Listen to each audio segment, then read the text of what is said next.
నమస్తే, నా పేరు కోపల్లి ఫణికుమార్, తెలంగాణ ఫెడరల్ నుంచి. ప్రతిపక్షాలకు ప్రభుత్వానికి మధ్య ప్రతిరోజు ఏదో ఒక వివాదం ఉండాల్సిందే.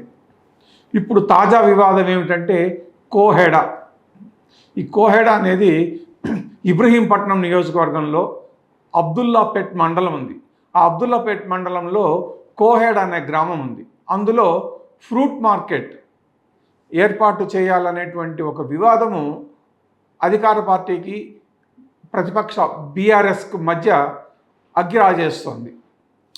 ఈ కోహెడా ఫ్రూట్ మార్కెట్ స్థలాన్ని హరీష్ రావు, లోకల్గా ఉన్నటువంటి మంచిరెడ్డి కిషన్ రెడ్డి, సబితా ఇంద్రారెడ్డి, సుధీర్ రెడ్డి లాంటి ఎమ్మెల్యేలు, మాజీ ఎమ్మెల్యేలు చాలామంది వెళ్ళి పెద్ద వివాదాస్పదం చేశారు. ఈ సందర్భంగా హరీష్ రావు మాట్లాడుతూ తమ హయాంలో అంటే బీఆర్ఎస్ హయాంలో 2023లో ఒక 200 ఎకరాల్లో అంతర్జాతీయ స్థాయి ఫ్రూట్ మార్కెట్ ఏర్పాటుకు ప్రభుత్వం 100 కోట్ల రూపాయలు కేటాయించిందని, కొత్తపేటలో గడ్డి అన్నారం అనేటువంటి ఒక ఫ్రూట్ మార్కెట్ ఉంది. ఆ ఫ్రూట్ మార్కెట్లో ఉన్నటువంటి రద్దీని తగ్గించి ఆ మార్కెట్లో ఉన్నటువంటి అవస్థలన్నింటినీ తగ్గించేందుకోసమనే కొత్తగా కోహెడలో ఫ్రూట్ మార్కెట్ ఏర్పాటు చేసి రైతులందరికీ జీవనోపాధి కల్పించాలని, అక్కడే సకల సౌకర్యాలు ఏర్పాటు చేయాలని బీఆర్ఎస్ హయాంలో నిర్ణయం జరిగిందని హరీష్ రావు చెప్తున్నారు. అయితే 23 ఎన్నికల సందర్భంగా కాంగ్రెస్ పార్టీ అధికారంలోకి వచ్చింది. ఆ తరువాత తాము అంటే బీఆర్ఎస్ హయాం ఏర్పాటు చేసినటువంటి ప్రయత్నాలన్నిటినీ, నిర్మాణ ప్రయత్నాలను రేవంత్ రెడ్డి ప్రభుత్వం తుంగలో తొక్కి దాన్ని అంటే ఆ 200 ఎకరాలను రేవంత్ రెడ్డి మద్దతుదారులకు, అనుచరులకు కట్టబెట్టడానికి ప్రయత్నం చేస్తున్నాడు అని హరీష్ రావు ఇప్పుడు ఆరోపణలు చేస్తున్నారు.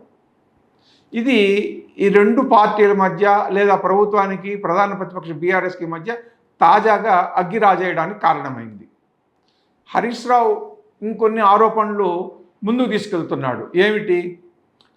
దిల్ అంటే డక్కన్ ఇన్ఫ్రాస్ట్రక్చర్ లిమిటెడ్లో కొంత భూములు ఉన్నాయి. ఆ భూములన్నీ వివాదాస్పద భూములు. ఈ భూములపైన ఆంధ్ర, తెలంగాణ ప్రభుత్వాల మధ్య పెద్ద పంచాయతీ నడుస్తోంది. అంటే రాష్ట్ర విభజన సందర్భంగా 2014లో ఈ దిల్ భూములలో కొన్ని తెలంగాణకు, కొన్ని ఆంధ్రప్రదేశ్కు విభజించాలి అనేటువంటి ఉంది విభజన చట్టంలో. అయితే ఆ విభజన చట్టం ప్రకారం చాలా పనులు జరగలేదు. జరగని వాటిల్లో ఈ దిల్ అనే భూములు కూడా ఉన్నాయి. సో రెండు ప్రభుత్వాల మధ్య పంచాయతీ నడుస్తోంది భూములకి. అలానే రైతులకి ప్రభుత్వానికి మధ్య పంచాయతీ నడుస్తోంది. రైతులు కోర్టుల్లో కేసులు వేశారు. సో ఇన్ని వివాదాస్పదం ఉన్నటువంటి భూములను ఈ ప్రాంతంలోనే 200 ఎకరాలను రేవంత్ రెడ్డి ప్రభుత్వం మార్కెట్కు కేటాయించి తమ హయాంలో జరిగినటువంటి కేటాయింపులను రేవంత్ రెడ్డి తన మద్దతుదారులకు బదలాయించుకోవడానికి ప్రయత్నం చేస్తున్నాడని తీవ్రమైన ఆరోపణలు చేస్తున్నారు. దీంతో అధికార పార్టీకి అంటే కాంగ్రెస్కి కావచ్చు లేదా ప్రభుత్వానికి బీఆర్ఎస్కి మధ్య పెద్ద వివాదం మొదలైంది. ఇదే విషయం మీద వ్యవసాయ శాఖ మంత్రి తుమ్మల నాగేశ్వరరావు కూడా స్పందించారు. ఆయన ఏమన్నారంటే 2023లోనే భూములు కేటాయించి, నిధులు కేటాయించి, భూములు సేకరించినందుకు గాను పరిహారంగా 10 కోట్ల రూపాయలు రైతులకు చెల్లిస్తే మరి నిర్మాణాలు ఎందుకు మొదలుపెట్టలేదు అని తుమ్మల నాగేశ్వరరావు అడుగుతున్నారు. అవి ప్రభుత్వ భూములే, అంటే రైతుల నుంచి సేకరించారు. మరి రైతుల నుంచి భూసేకరణ జరిగిపోయింది. రైతులకు ఇవ్వాల్సిన నష్టపరిహారం ఇచ్చేసింది ప్రభుత్వము. అయినా సరే నిర్మాణాలు ఎందుకు మొదలు పెట్టలేదని సూటిగా ప్రశ్నిస్తున్నారు తుమ్మల నాగేశ్వరరావు. ఆయన ఏమంటారంటే మంత్రి ఇంకా హరీష్ రావు ఆరోపణలన్నీ నిరాధారమని కొట్టిపారేస్తున్నారు. 3100 కోట్ల రూపాయలతో ఈ 200 ఎకరాలలోనే అంటే కోహెడలలో గత ప్రభుత్వం సేకరించిన 200 ఎకరాలలోనే అంతర్జాతీయ స్థాయిలో ఫ్రూట్ మార్కెట్ ఏర్పాటు చేయడానికి, అలానే జాతీయ, అంతర్జాతీయ స్థాయిలో ఎగుమతులు చేయడానికి వీలుగా అవసరమైన నిర్మాణాలన్నీ చేయడానికి రేవంత్ ప్రభుత్వం సిద్ధంగా ఉంది అని తుమ్మల నాగేశ్వరరావు అంటున్నారు. నిజానికి 2023లో బీఆర్ఎస్ ప్రభుత్వమే భూములు కేటాయించిందని చెప్పడం తప్పంటున్నారు.